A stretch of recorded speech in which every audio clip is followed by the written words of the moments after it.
Assalamu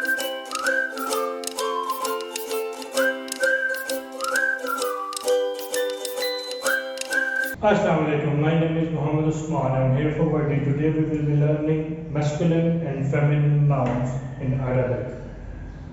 Now, if we know the feminine nouns, rest of them are just masculine. So let's just understand what are feminine nouns in Arabic. First, an identification or first sign of a feminine noun in Arabic is ta'anis at the end, or ta marbuta at the end. For example, Layla, it has a ta encircle at the end. The word means night.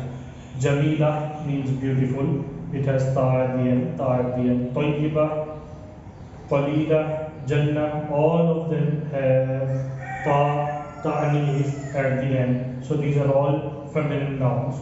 Another symbol of feminine nouns are alif mamduda at the end.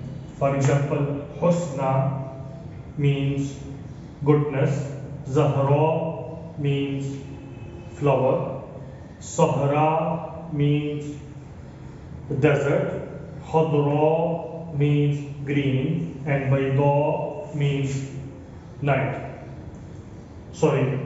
Bayda means white.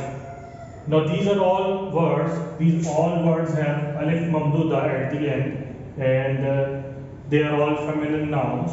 Alright, that is it for today. I will be seeing you in the next video. Don't forget to like and subscribe. Allah Hafiz.